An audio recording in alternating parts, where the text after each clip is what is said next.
ESP.bet. Watch and bet live. Okay, this is episode 2, only on to the second one, of League's Next World Champion. I don't know why I said that like the EA Sports guy or something, the way I sort of made it. Sounded like kind of dramatic though. But here's the thing. This week was dramatic. There were some really interesting results. And I actually think for anyone who's sort of just easing themselves back into LCK, that they're going to be shocked when they find out not only what some of the results were, but how bad some of the really good teams played. So let's actually... here's the thing. Generally, the way I do this is I generally prefer to like pick a team and talk about their storyline, you know? But within that, absolutely feel free to go into any depth you want on the games. Just obviously, you know, we can't make it like a recap of every game. So let's just pick out the good ones in this sense.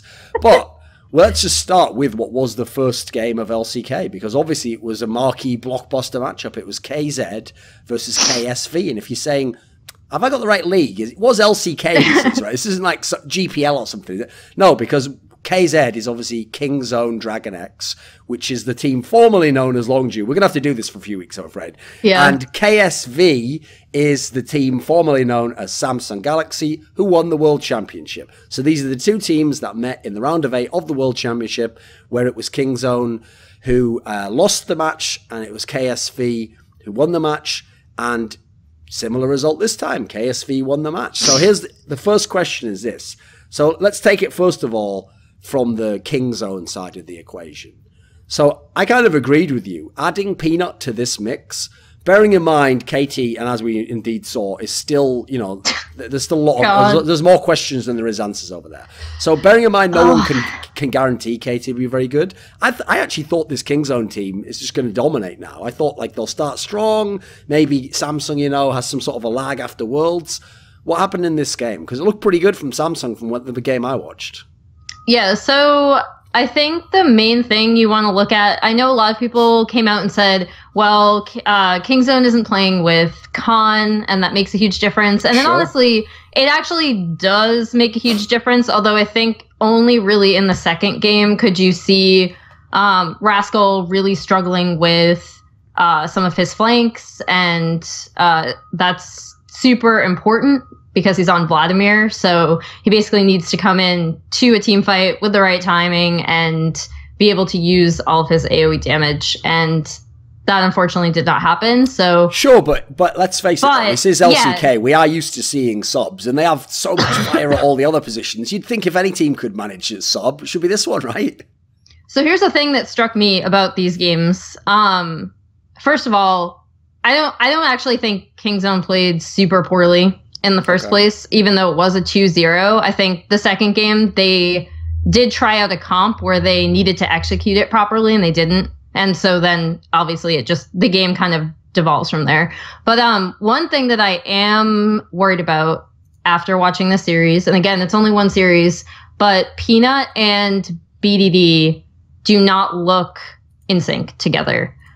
There were multiple times where, especially in the first game when Peanut was on Nidalee, he needs to have his lanes pushing in order to invade. Yes. And his second invade, I believe, BDD, I think you could tell he was kind of expecting BDD to either rotate up with him or have placed a ward there, and that didn't happen, and he died, and it was just this weird skirmish in topside jungle.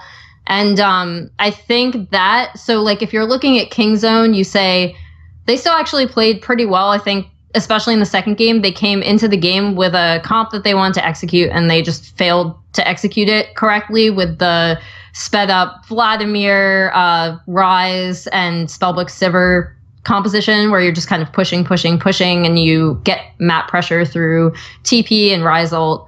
But I think that I'm a little bit concerned if Peanut and BDD continue to like basically just miss each other in terms of what they want to do. Because that's one thing I was really, really looking forward to seeing on this team was with BDD's mid lane control, I wanted to see Peanut be able to be aggressive and invade. And in both games, he played Nidalee and he played Lee Sin, which are two champions that we've seen him do really well on in the past, and be very aggressive. And that definitely didn't happen. And it's not, I'm not placing blame on BDD either. It's a miscommunication between both of them that the team is going to have to figure out if they want to be the top team in Korea.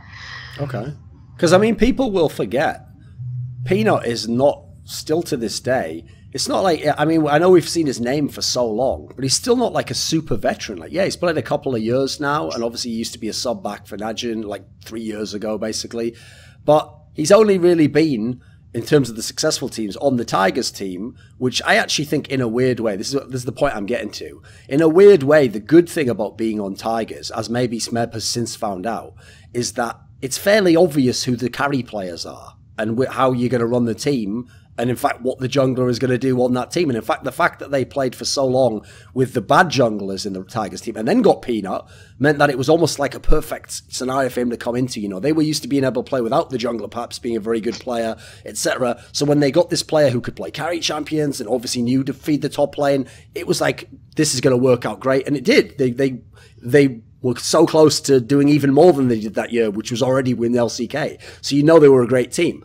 But we did see last year, he had his issues in SK Telecom. I mean, what's funny is when you hype up a team like him joining this team, I mean, I would have thought when he joined SK Telecom, oh, think how great this is going to be with Faker. Think about, he's got Huni in the top lane. This is going to be a dream come true. These are solo lanes you dream of, right? He's just going to be all over the place. And yeah, it was good sometimes. I'm not one of those people who thinks he was terrible, but he was clearly had some issues. So, right, it's only one series. And yes, they didn't have their top lane. I've neglected to say that because obviously he has the suspension still. But do you see, are there concerns here? Or is this just that, is this his first game? What's your take at the moment? I won't be super concerned unless they come into this next week and drop multiple games. They do have, so they go up against the Freecs, who looked really good in week 1. They go up against SKT, and they go up against MVP, which is the worst team in the league. So basically this next week is really where we're going to see just how good this team is. For? I think he should be back this week. Right. As far as I know. He should be back for their first match. Because obviously what's bizarre about the week coming up is, I mean, it's somewhat reminiscent of the old super weeks in the LCS, you know, because you got, like, for example, Kingzone are one of the teams that play 3 games, whereas, for example, you know, SKT plays twice, you know, there's more of a mixed bag. So, okay, this is when we'll see the real Kingzone then. Yeah, I hope so. The main thing that people should be looking out for, though, is that jungle mid synergy, because I think if Kingzone does fall apart, that might be where you wanna look. Okay, because that's the other part that I wondered about as well, is that when he used to play in the Tigers, right? Yes, obviously it's not like you just, whenever everyone says like, oh, Kuro's job, he wasn't meant to be the character. It's not like you just don't give him any wards and he just sits under his tower. No, he obviously had to still be in the lane, but at the same time, you know, you don't have massive expectations like someone has to gank for him a lot, or they're going to work together a ton. And then with Faker, like, yeah, they have a very set idea of how you do vision control in SK Telecom, but he's somewhat famous for being incredibly self-sufficient. And in fact, as people have seen, it's baller as fuck, just actually playing as if there was a jungler there, like 80% of the time there isn't. He is their own jungler. Yeah, he is his own jungler. So, we saw that this week. That is something I want to see, actually, because here's the weird way to look at it, right? Peanut has never really played with a dominant mid laner who wanted him to gank all the time, but at the same time, neither has BDD played with a jungler that was going to gank from all the time in the mid lane. So there's probably something from both ends to kind of work on there, right? Yeah, they just need to fix their communication, honestly, because I think, so Kuro in general is, it's weird because he's never going to be a super flashy player, but if you think about the way mid lane has evolved, you kind of have to look at Kuro as one of those players who has actually set the tone for the way that control mids work in the current, in the current meta, in the past, across since he came to the Tigers, basically. And a lot of the reasons why they could pull off, especially when Peanut joined the team, those like super dive heavy, aggressive compositions was because Kuro did have control of the mid lane. And that's something that BDD excels in. I think it's just about when it's like syncing up when the push is, where BDD is warding, and when Peanut is invading, because there were times when Peanut would just go in and you could tell he was assuming that something was going to happen, or he was assuming that BDD was going to rotate up, and that communication just didn't happen. I think it's on both of them probably. Okay, right. Over on the other side of the KSV, the former Samsung team, what did you think of this team? Samsung looked really good. I think the big thing that I was concerned about was how Crown would play, and he looks better. He looked a lot better. Obviously, still has the same champion pool as Worlds. Yeah. Well, I mean, he stepped in and he looked good on Rise. I mean, he looked like he had a better control of the mid lane, which is when he does. So even I think maybe people don't remember how he played very, very poorly, like well below what you should expect from Crown, even when he's not playing at his best, is what he was at about end of summer, and then a bit at the World Championship. You saw it even. But now he's playing at so he can definitely do better. We've seen way better from Crown, but he's playing at an acceptable level where you don't have to have Ambition covering for him, right? You don't necessarily have to have all these things happening around mid, and that just opens up the team so much more. I also thought Ruler played super well, which is great in this meta because it's a bot lane focused meta. And by that, I mean, there's nothing that's going to happen in the early game because of the way Overheal and Relic Shield is working out. But you are pouring a lot of time into having a scaling hyper carry, and Ruler thus far is proving that, yes, I am up for that challenge. So I think that was really great from KSV because it means that they just have threats in at least 2, if not 3 lanes, depending on if Crown continues to, go back to his top tier form. So the big test is now, again, it's not even like they had bad regular seasons. Even when they were playing poor, in my opinion, comparatively poorly, they were still winning. Yeah. Had the best, I want to say, across the overall, both splits combined, they had one of, if not the best, just game averages. That's how good they were. That's how consistent they were in winning. But now the test is going to be, can they keep that up through the split like they have before? And then can they turn it into playoff victories? Because I know people might say that I'm kind of unfair to KSB, I guess, but I still see winning the the Korean championship as a harder task than winning the world championship. I think almost, I've never understood why people even try to get into that debate, because here's the thing. There's a very easy and very fair way to say it, which is that it is more prestigious to win the world championship because it is called the world championship and it only comes once a year. It's obvious that it is more prestigious, but it is clearly more difficult to win LCK. First of all, if you just look at the teams that have won LCK, there are some fucking amazing teams that haven't won LCK. Funnily enough, Samsung could even now be in that category because they have yet to win LCK. Meanwhile, you go over and you look at, obviously the Samsung White lineup actually did not win LCK with that exact lineup. Never happened. And part of the reason why, I think this is the easiest and quickest way to kind of shut the debate down, is when you're at Worlds, the real question, if you're a Korean team, is when am I going to face the other Korean teams? There's only going to be 2 other Korean teams. So first of all, I can already get lucky. Let's say my kryptonite was 8 KT Rolster, but they don't make it to Worlds, right? Cool. I'm already in a great position, Then you got to add in, do I play them in the round of 8? That might be really bad if it's a team that, I need to see more of, or I want to get a power up. Do I play them in the final? If I'm playing them in the final, maybe there's going to be more pressure at this point in time. I always thought, for example, if Rox Tigers could have played SK Telecom in the round of 8 or something, I think actually would have been better for them, I think as you go further in the tournament, there's more pressure, So the key thing is, when you play in the Korean League, Well, we already know all the best Korean teams are going to get the top placings. They're all going to be in that playoff bracket that we've all seen before, and you're going to have to literally go through all of them. There's no bracket draw, remember. You just play them all the way to the final.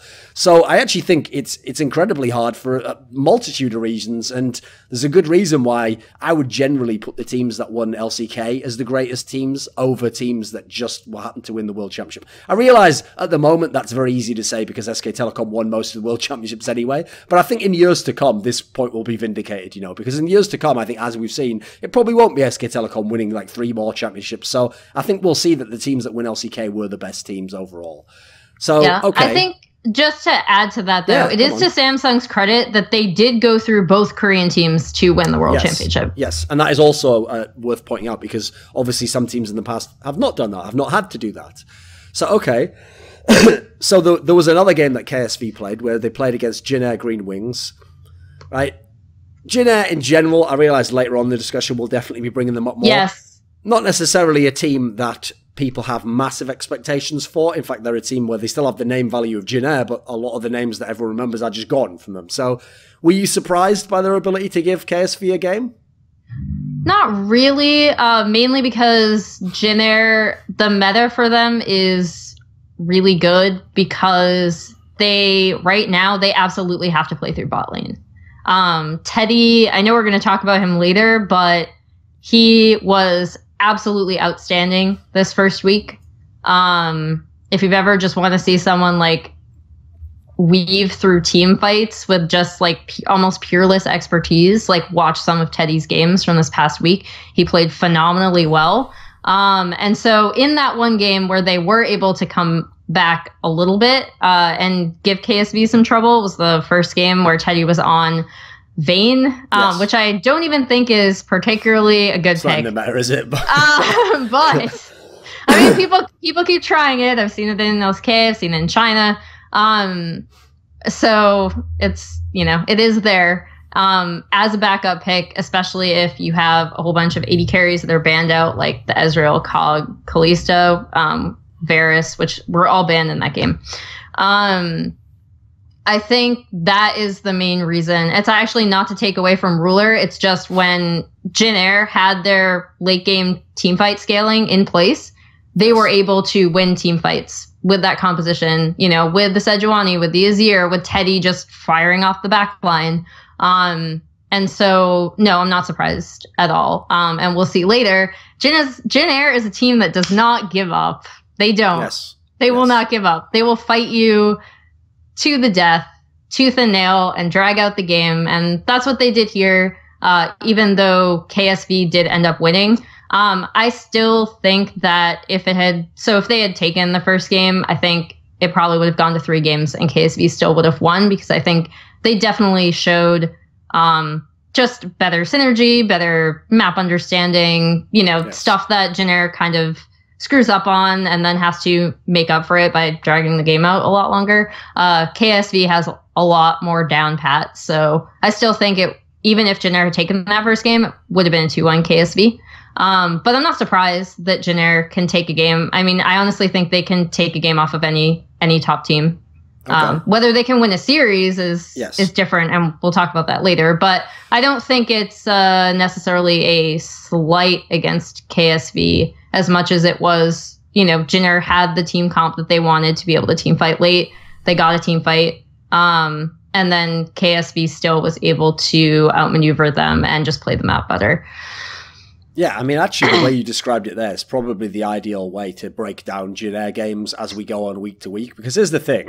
Most people probably aren't going to want to watch every Jin Air game, but I would just have like a Teddy watch feature where like if he goes off in a game, we'll tell you. Because here's the thing people won't realize.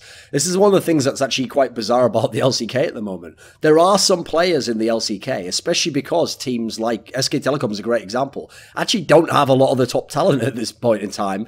Someone like Teddy is actually much better than Bang at the moment. Like, this is a player where a lot of people thought he should have taken Bang's starting spot on SK Telecom and should actually be playing for a better team now. So there are some players out there in LCK who absolutely can go off, and he particularly obviously is like a carry player, and they know to play around him. So there's going to be games where, I mean, this is one where he didn't win, but I could certainly see lesser teams losing games like this, and Jin Air absolutely will get some exciting wins. Not just the don't think of just because it's a 50-minute game. Don't think it's like 2015 Jin Air where 50 minutes means there was 3 kills in the game. This is actually a real game you could watch. The first game we're talking about here in the series. We can't say that about all of Jin Air's. No. Well, let's just talk about that now. Then we'll skip some of the bigger names and let's talk about Jin Air at this point in time. So we got kind of a precursor of it at this point in time. But obviously, Jin Air, when they played against SK Telecom, was locked in. I'm not even sure the word epic is fair, because epic to me implies like it was really good. Like, just a nightmare game. That, like, you know, one of those games where I'm sure everyone's been in one in solo queue where it will just never end. So, what happened in this series? Well, the shortest game was 46.5 minutes. That was followed by almost an hour-long game, and then the game that everyone is talking about, the 95-minute record-setting game where Jin Air basically just turtled and managed to get the team fight they want, and then they beat SK Telecom. And I think the key takeaway for me here, again, Jin Air, they are... I'm not going to say they're a good team, but I think they're a very interesting team. I think their early game last year was actually, like, one thing that people might not realize is that last year this lineup with Kingzone and Snowflower, they actually had some pretty creative and interesting early games. And then the problem was that they would sometimes throw away those advantages in the mid game, right? Like, they didn't have a solid foundation of how to transition any of those leads. But they were like just below the playoff bubble come summer. And now there are 2 mid laners, despite the fact that they, you know, you go up against Faker, you're gonna look a little rough sometimes. I think Jin Air had a really good idea around playing the Aurelion Soul in game 2, where Justice was just affecting the side lanes instead. I thought that was really smart, especially since, again, they're playing around Teddy's Caitlyn, and then they have Sohwan on the Gnar for team fights. I think T, probably a product of some of Wraith's direction. He looks a bit smarter in the early game. He still makes a lot of dumb mistakes in the mid game. And then obviously it was his pick onto Faker that allowed Jin Air to finally close out the third game. And if you saw him, he was just crying afterwards out of sheer joy because they managed to defeat SKT. I can't even imagine what it must be like to sit through, like, to be a player in a game like that. But I think this Jin Air team is definitely a team that people should watch out for. Maybe not watch all their games, because again, when they screw up, they know how to turtle. They know how to wait and try to choose the team fight they want, when you so say that they can play around Teddy. Right. When you say that they turtle, is it just that is the default move that they go to, or do they do it in the context of that you actually think they understand, like, you know, right, we fucked up the game, so we've only got 1 win condition, we've got to get a perfect catch at some point, or the ideal team fight for us? Do they seem like they have that kind of cerebral understanding? They seem like they have the understanding of, if we get a team fight late, we can win. Okay. So and are they always picking scaling generally? They're like next level. They have been. Okay. Basically, they want Teddy on a late game carry. So he was on the Caitlyn, he was on Sivir, he was on Vayne. They've been swapping their mid laners around Azir. They pulled out the Aurelion Soul comp to affect the side lanes. Okay. They've had T on the Kha'Zix. Like standard jungle picks, Sejuani, Jarvan, I believe. Yes. So, I mean, I think for this Jin Air team, they know that they need to play around Teddy because he's their best player. And so when I say turtle, there's 2 sides to that. One, I think it's that when Jin Air does screw up their early lead and they do go a little too aggressively, or they get picked off, or they just get outplayed by, you know, SKT setting up for neutral objectives better. They will just allow waves to be pushed in towards them and then try to choose a team fight where they know Teddy, like they trust in Teddy to just be firing off the back line. The other flip side to that, and maybe we can now transition into SKT, is that if you told me in like 2015 or even last year that there would be an SK Telecom team that would have this much trouble closing out a game when they have, in my opinion, you know, the advantages, they get the Baron, they are set up well to attack the base, and they're just very hesitant. That is something that's super concerning for SKT for me, because this is a team that, yes, people would be like, you know, they get pushed in early, or they're not really a laning team anymore, and they're going for more scaling team fights. Even last year, that's what a lot of people said about this team when they were struggling. But you could always count on them to close out a game once they knew they had the advantages. They would recognize when they could go in, how they destroy structures by setting up for neutral objectives like Baron and then going in. This, especially this last game against Jin Air, was just watching SKT just not know how to close out their lead. And that is really concerning. And also, Wolf is playing jungle. Yes. So obviously that started in the Tigers series and carried on over. Right. We've now seen 4 games of Wolf play jungle. One of them, he played Shyvana jungle, which is like, okay. That's what he's been spamming in solo. That's just what he's doing now. So what do you make of the experiment so far? Well, so I'm actually writing an article about this. If you ask me, Emily, is Wolf a good jungler? I have to say no, he's not. He knows the basics of how to jungle. It reminds me a lot of watching Score learn how to jungle, of watching Ambition learn how to jungle, where you have this player who is role swapping and they are generally smart about the game, but they are not used to the jungle position. One thing I noticed that was happening a lot for Wolf is that Antara would rotate down to ward for him, so he would be a little bit more comfortable farming or invading. Similarly, Faker, you know, they put him on champions where he could affect the side lanes, so he can have vision control or map presence so that it naturally takes pressure off of Wolf, right? And these are things you want. These are things I've seen from other teams where when you're, you know, integrating someone into the jungle position, you want them to be farm as safely as possible. Wolf, I mean, he had one very obvious mistake where he miscalculated the damage and just went in for a fight and gave over first blood in the Rox series. But I think the question of like why Wolf jungle isn't necessarily why Wolf jungle, but why is SKT not starting Blank? Yes. So this is going to be my question.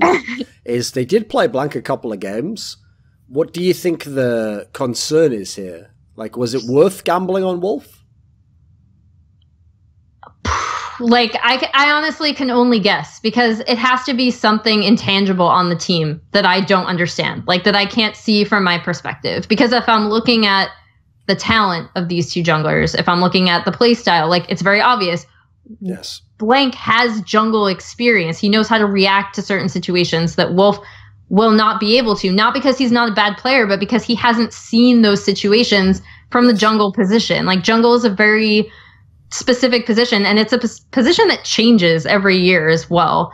So, I mean, that's probably why they're starting Wolf now at the beginning of the split, because jungle changes anyway. So they're like, now is as good of a time as any, right? Okay. But the thing that I do not understand is that why Blank is not starting, because I didn't think he looked particularly terrible. I mean, he didn't really play that much. And it's just, the only thing I can think of is that Wolf on the team, like, so talking about intangibles, not at all about his talent in the jungle or his talent as support, but since they think they have a really strong up-and-coming support in Effort, they now have Wolf as an experienced voice on the team. He is known as being kind of the only SKT member who's really optimistic all the time and very upbeat. He even said in an interview after the Rock series, he's like, then me, like I think it was in Van Global, he's like, then me, the perfect mood maker came and I just started cracking jokes and everyone started loosening up. And I mean, that can be really valuable on a team.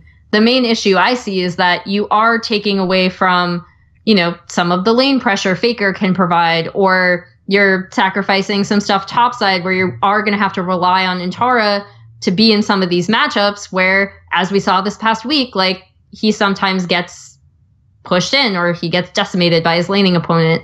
And I mean, Wolf Jungle is something else. It's not something I saw coming at all. So, I mean, when we discussed this previously, we were like, okay, maybe they'll substitute Wolf out for Effort because Effort does have a slightly more aggressive laning style. And actually right now it doesn't necessarily really matter because bot lane is incredibly boring for the first 10 minutes, right? You're not even looking at bot lane. Just because of the way trades work now with Relic Shield and Overheal, it's very difficult to kill someone. In a bot lane matchup. I've seen it happen in China more than anything else, which is, I guess, to be expected. But that's what I was thinking. I was like, okay, they have Blank. He's going to bring up Blossom, who's very high in solo queue. They're going to have the two junglers. They'll probably try to swap and maybe make Blossom a bit more aggressive and have Blank the safer team fighter. And they have their two top laners and Tal and Untara, and they'll try to swap through between them, and then they'll do the same thing with Wolf, and that's not what happens. So see, here's the part that alarms me. It's not like, first of all, it's definitely alarming, even though it could be the case that, listen, like the teams they did it against early on, these aren't like the elite teams. Yeah, it'll be very telling, obviously, if they do it against KT Rolster in the telecom war that's coming up, but even so, and I agree, yes, early in the season you can experiment, there's time for this stuff. But not only does it make you worried that, like, what, have they lost faith in Blank? Like, if anything, I thought the whole point of this season was like, right, it's finally your chance to have the whole jungle position Blank, You are fully battle-tested. You've even been the guy who came in as the closer. It should be your time, But not only are they swapping around him, but this makes me wonder if this just means that's the only way we're going to see Wolf this season. Maybe if Effort does fine, it's just Wolf is only going to be coming in as a jungler. Yeah. That's actually something that I'll be looking out for as well. This upcoming week, they are playing KT and Kingzone are their two matches. So yes. I think it will be really, really telling. And obviously, this telecom war is weirdly hype, but for all the wrong reasons, not because these two teams are looking particularly good after week one. Need a win. Yeah, they're both looking very, very shaky. So it's going to be interesting, and I feel like they always try to bring out the best in each other, but I do think it'll be really telling if SKT does decide to go with Wolf Jungle against both KT and KZ, or even just one of them, honestly, because that tells me that, like, yes, we are serious about this. Effort is going to be our starting support, and Wolf is our jungler, and he's going to be splitting time with Blank. Okay. So, then let's talk about KT Rolster. So, as is reasonable, when you see a lineup that's as good as this, you think, right, this should be a team where there's only a couple of teams should cause this squad trouble. And people forget, last split, yeah, they didn't make it to Worlds, they didn't win LCK, obviously, but it's not like they used to just get beaten up by the bad teams. They used to be pretty solid, and it was only when they got to the big teams they had the big problems.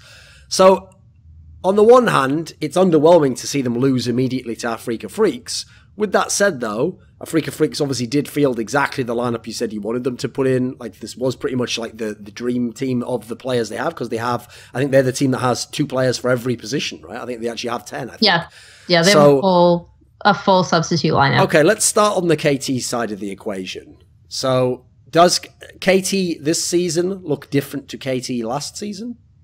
If they just had the Freak series, I would have said yes. Because I actually don't think they played super poorly against the Freaks. I thought I saw a lot of good things from KT, like them playing competently from behind, which is something that, we didn't see a lot of last year. I actually after the Afreeca KT match, I was like, okay, like KT still look a little shaky, but they do look like they focused on things that they wanted to focus on in the offseason, right? Like playing as a team, playing from behind, you know, being more reliable instead of just relying on having these super powerful early lanes and then somehow not, you know, screwing up your mid game. So you just close the game out with like a really heavy early gold lead. And then they played MVP, and that was the same night that SKT and Jin Air were on, and it was just a slugfest of really messy games. And you saw the old KT where, you know, one player is going in by themselves and they didn't communicate with the rest of their team. And like, I don't even, because a lot of people are going to say like, well, Score sucked and Smeb sucked and all this other stuff. But I don't even think it's an individual thing. I think even if those individual players are the ones making mistakes, it's still a team thing. It still tells me that the team itself is still, for whatever reason, not communicating as a team. And they even said it themselves after the match. They're like, we need to be better about communicating as a team. And that's what they need to work on last year. So, I mean, KT looks, after the MVP series, they look about the same. That was a series that I was hoping they would come in and they just, you know, dominate them. And they had a hard time. I do think that Pawn played better than I expected, and Score played worse than I expected. I think Score is still a really smart jungler, but his mechanics, like his actual individual mechanics, look a bit shakier this season than where we left him off last season. And on the flip side, I expected a lot less from Pawn, and he's still like losing laning advantages, which is typical and happened last split. But he had some really good individual plays that I was actually pretty surprised that he pulled up. So then where does this put the telecom war then? Like, who do you expect to come out the victor in that one? No clue. I have to give the edge to SKT, but honestly, because I think they're still better in this current meta. If you are, like, if they are waiting to teamfight late, they will out teamfight KT. Okay. No question. Just because they're still, even with Wolf Jungle, they are still more coordinated than what I saw from KT. So in some senses, is it similar to last split where KT basically has to get all the early game advantages to probably win the game? I mean, if they're going to be, so we're assuming now SKT is going to be playing Wolf Jungle, right? Seems like it, right? Wolf was tracked by all of his opposing junglers. So if Score can basically decimate Wolf early, that could be a way for KT to win if they try to play through topside as well.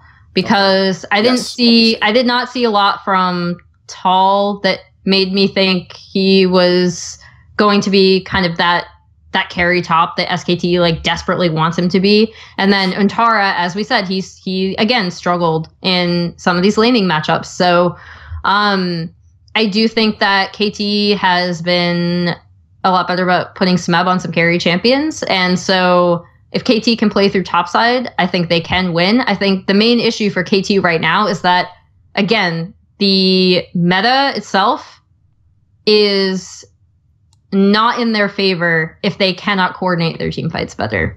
Because right now what it is coming down to is getting that scaling hyper carry in bot or getting a scaling carry in top, like a Gangplank, and then waiting until mid to late game, out team fighting your opponents around neutral objectives and then winning.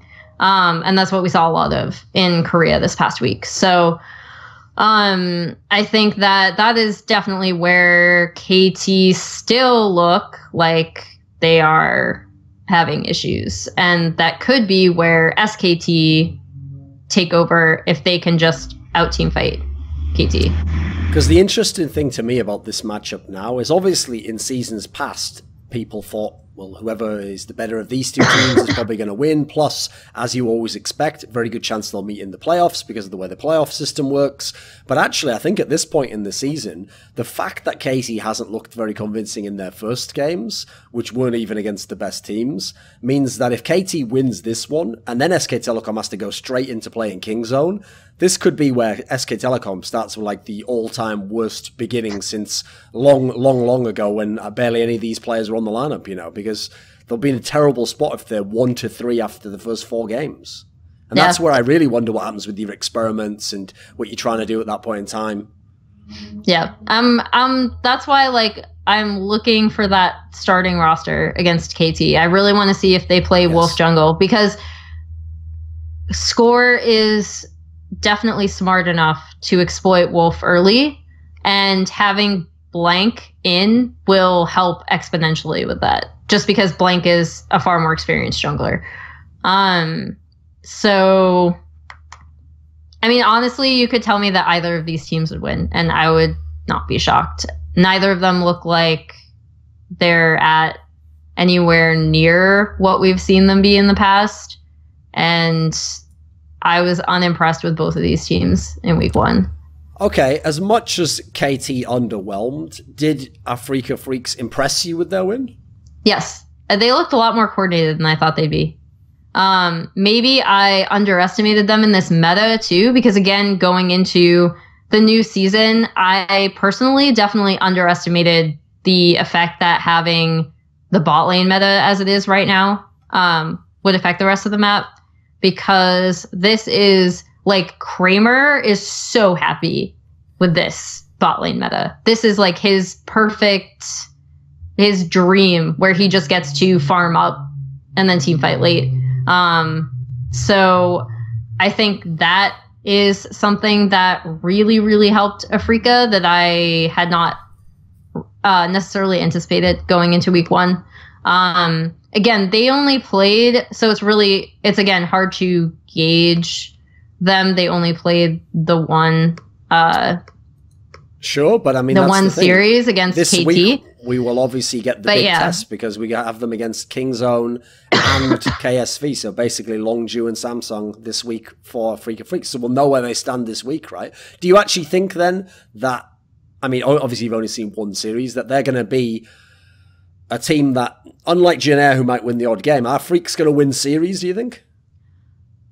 I mean, so after this one series, I would say yes, they have the potential to, if they keep playing like this. Because again, for me, the question was whether Keen was going to be able to fit into the team well. Okay. And he looked surprisingly comfortable, because the thing that the thing that I was looking at with Keen is that he was coming off of being on a fairly bad team, some rough teleports in there, which again, teleports are a team thing, but still, like, not something he was necessarily known for. He did have a very strong team fighting sense, and he was generally a strong laner. So that was the thing I was looking for from Afreeca, and I thought he looked pretty in sync with the team, he looked more in sync with the team, I guess, than I had expected going into this match. Which and I had also expected, well, I was going to say, I also expected KT to perform better than they did. So, which of the two would you pick as their best chance to upset, Kingzone or KSV? The Freecs? Yes. That's Who do you tough. think they match up better against? Probably Kingzone. And it would depend on how Kingzone play, because Kingzone, we haven't seen them as a complete team yet, but going based on the play style they had last year, where they tried to separate Khan off, I actually do think that Keen can hold his own against Khan in lane. Again, it depends on the 2v2 jungle matchup as well, and it also depends on the mid laners, because it's like an Azir meta right now. But I do think that with the scaling hypercarry focused bot, if Keen continues to communicate well with the Freecs, they could outdo Kingzone that way. Just because BDD and Peanut still don't seem to be on the same page. The reason why I don't think they'd be able to do the same against KSV is because I see Cuvée as a lot more of a flexible player, who has also never had problems laning against Khan. And KSV is just a more complete, disciplined team, I think, that the Freecs might not be able to exploit them as well as they could Kingzone. That's tough, though. That's really tough. Because they could have a hard time with both teams if Kingzone decided to attack topside really well. That would be... It's going to be interesting to watch. This is a huge test for the Freecs. So a team that, and by the way, actually, that's the reason why this week, that's one of the teams I'm pretty excited to watch, actually, because I feel like if they do well, meanwhile, one of KT and SKT just continues to underwhelm, this could be an entirely new era of the LCK. It'd be very interesting because actually, what's funny is even when you no longer had the Rox Tigers and just KT, SKT and KT, those three, even when Samsung came along, as we mentioned, they never won. So yeah, Longju came along and just at the very end won. So that felt like, oh cool, there's one new team. But this would be cracking it wide open if you have this many teams that can all take games and potentially series of each other. So okay, let's transition then. A team I want to ask you about is one that Westerners will have an actual interest in, which is the BBQ Olivers, because obviously they have Trick, they have Ignar, people that we're all familiar seeing in the ULCS, seeing at Worlds. What did you think of this team? Because Kongdu Monster is supposed to be arguably the worst team in the league, like absolutely one of the worst, along with MVP. So was this a bad sign that BBQ dropped the game to them?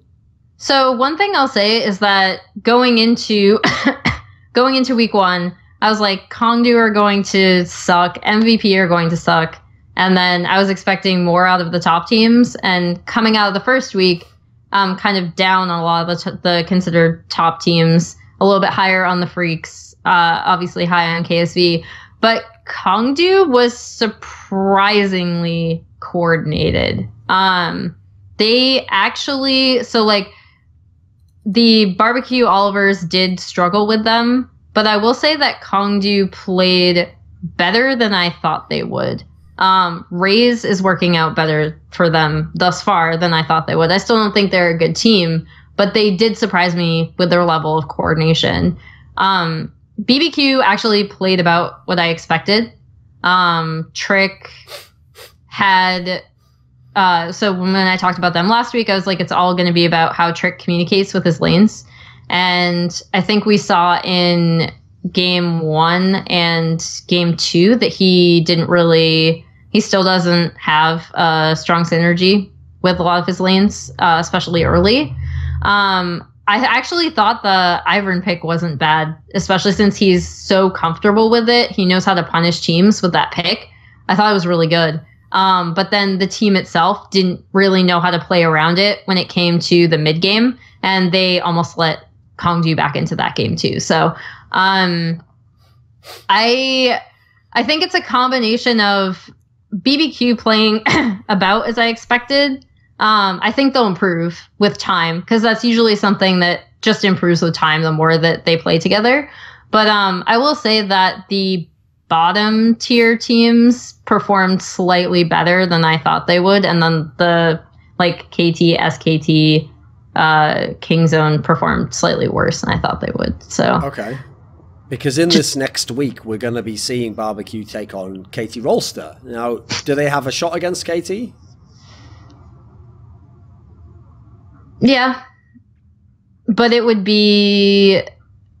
require Trick to, so like if you noticed him in the Ivern game, right? He was actually really, in that specific game, I felt like he was a little bit better about communicating with his lanes, really exploiting the lack of knowledge that Korea has generally around Ivern, because it's, even though it was getting played in Europe and the West in general, it's not something we saw in Korea. So I think that his comfort with that pick then really showcased what he could have with his laners. And then it came down to the fact that the team itself didn't know how to close out the game, especially around that pick. And then the other games, he was just kind of farming early, which can be exploited. I think the big thing is that against KT technically have better laners, you would think, and a better jungler. And since BBQ did not look super coordinated off the bat, I would still give an edge to KT. But given how KT still has the same issues that they had last split, it would not surprise me at all if Barbecue somehow manages to take a series. I would still take KT though. Like, I still take KT in this matchup. Okay. And then one of the other teams I wanted to talk about was, very briefly, is the Rox Tigers team, because obviously this was a squad where I'm sure people had a lot of question marks about it, names we all know, but how would they perform? Obviously they managed to win a game against SK Telecom. Now, you were down on SK Telecom, but was this actually like good from Rox Tigers? Like, did they actually play legitimately good League of Legends?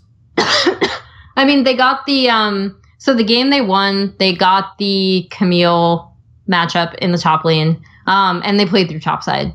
And that is something to watch out for with SKT, is that I think, in a way, actually, it's kind of similar to how, you know how EDG would always lose the random series to like a bottom tier team in China, and you'd wonder like, how did this team had to carry top laner? Yeah, exactly. Okay. You'd wonder like, how this happened. You could see some of that happening with SKT. Now, I think the surprising thing is that Linderong is not necessarily known as being like a super carry top laner. So the fact that they did get the Camille pick, the fact that they did exploit the top side, was something that I think the Tigers deserve credit for. I also think this is a really, again, like, you have all these 80 carries in Korea that are really familiar with scaling hyper carries, and Songyun is another one.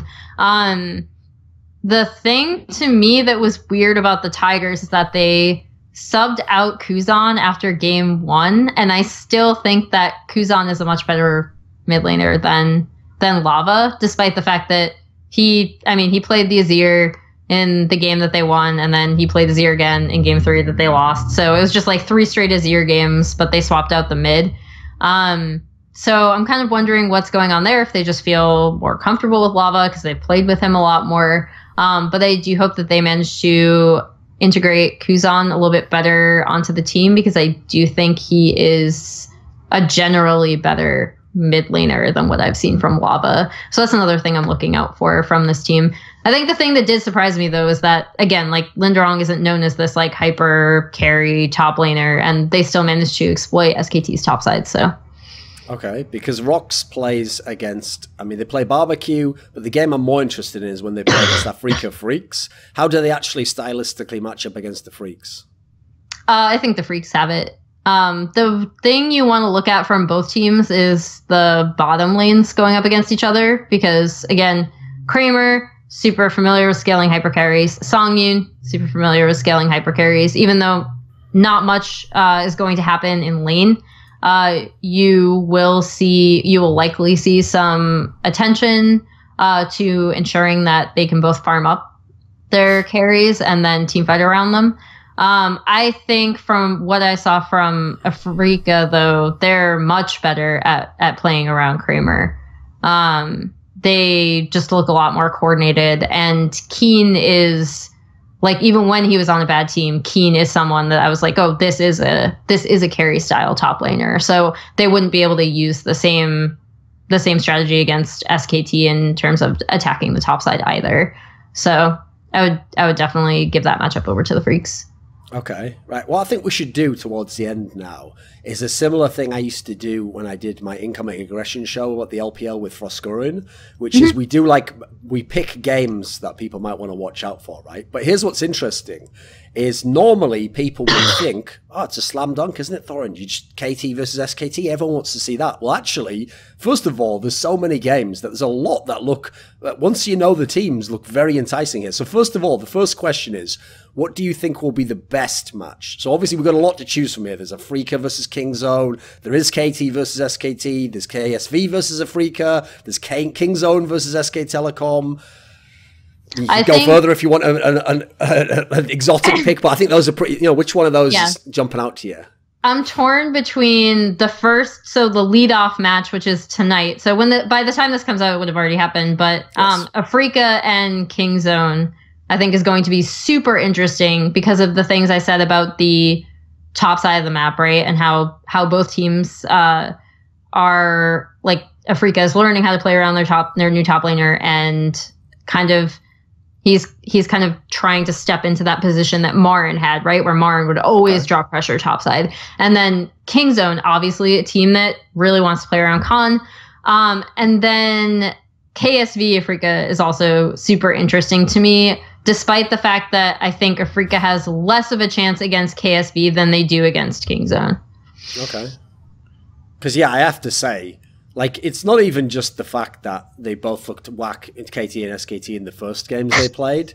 Like, SKT in general at the moment, especially if they're going to keep fucking around with these experiments, just doesn't look like a good team at the moment. Like, fair play to them that they managed to win any games. Like, fair enough. Not bad. But I just think that will probably be a crap game because they're not really both sort of powered up, ready to go head-to-head, So I feel like whoever wins that one will just be the team that didn't fuck up the game, basically. It's going... I mean, oh, man. I see a lot of long games in our future for this coming week. Right. Here's the other one, then.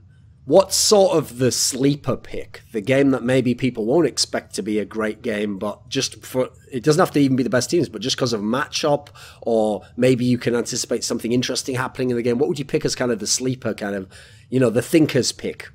BBQ Jin Air, actually. Why's that then?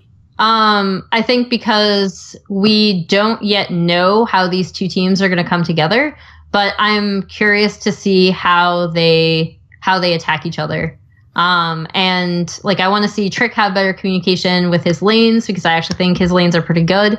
And then from Jin Air, I want to see if they can transition these really sloppy mid games into something that's a little bit more sturdy, where, they don't have to rely on random pick onto Faker with the jungle Kha'Zix, or waiting for Teddy to get off this glorious team fight with Caitlyn, even though that's obviously super awesome to watch when it does happen.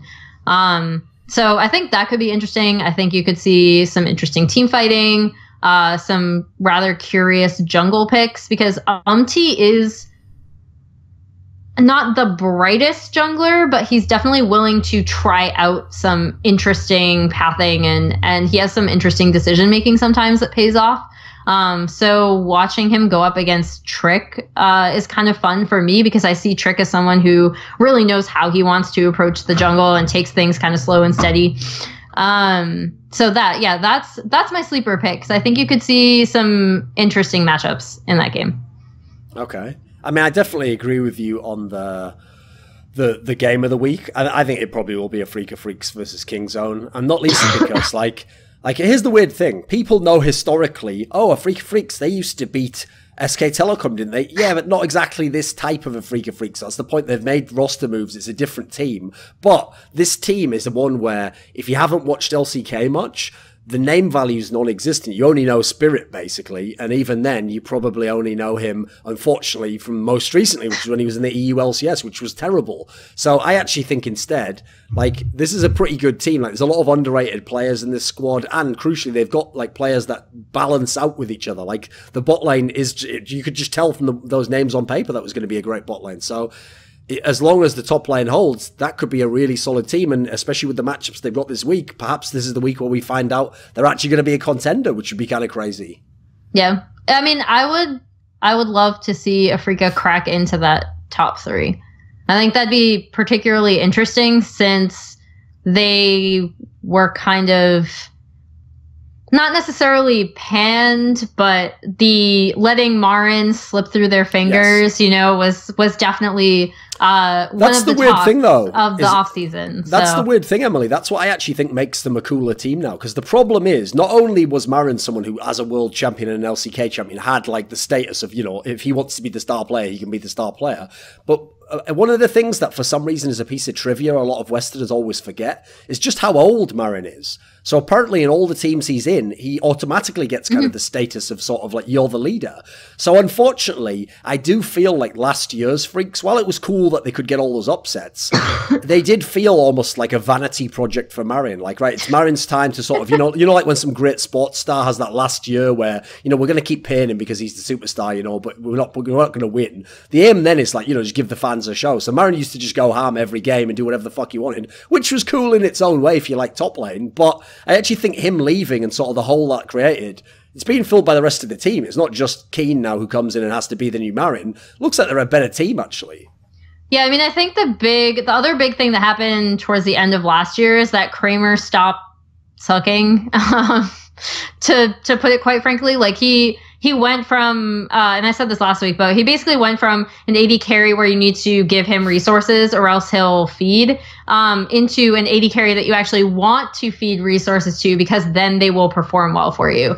So, and there's actually a massive difference between the two. So I think that's another thing. I haven't looked at, because they only played the one series, I haven't looked at the gold distribution numbers. But I'll be curious to see if they put as much strain on Kuro because of the way Marin plays and because of the way Kramer and Tucson played, and they had to funnel a lot of resources. But Kuro was just like the most starved mid laner in the entire LCK. And so I'll be curious to see if they start giving him a bit more gold or a bit more attention going forward, because again, they don't have to worry about these two really heavy points on the map. They can disperse it out a bit more, which is awesome. Hey, this is Cap, and you're watching Thorin, the only man besides Richard Lewis who somehow found a way to get both League of Legends and Dota Redditors to hate him.